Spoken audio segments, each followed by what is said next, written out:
Now, for more on Osama bin Laden's death and the conflict in Libya, our correspondent Nathan King joins us from Benghazi. Thanks for being with us, Nathan.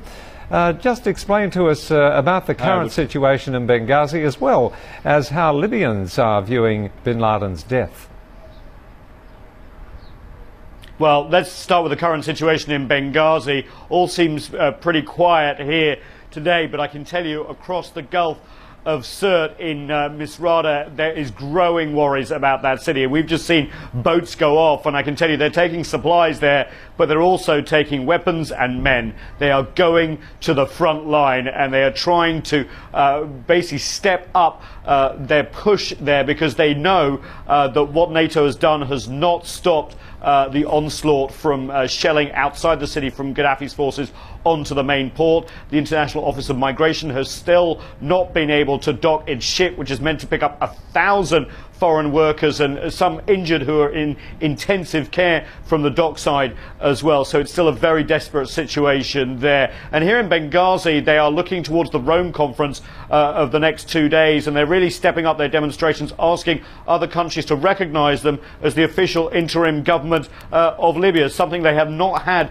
much more success with of late. When it comes to Osama bin Laden, we've heard the quotes from rebel leaders saying what the US has done to Osama bin Laden, come here and do it to Gaddafi. But we've also had an admission that the Islamic fundamentalism and Al-Qaeda will continue, especially in this area. Remember, there's Algeria, Tunisia, Egypt. Al-Zawahiri, the now #1 of Al-Qaeda, is from Cairo, and that they know the borders are porous and they could be coming in to fight alongside the rebels, or some have accused Gaddafi of hiring Muslim fundamentalists as mercenaries as well. So it goes both ways.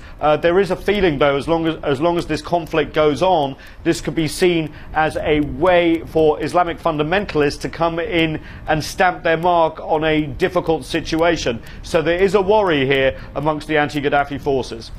And Nathan, even as the US has downplayed its influence during the crisis where you are in Libya, it did demonstrate its military and intelligence prowess in killing Osama bin Laden. So how might this affect the lingering stalemate in Libya?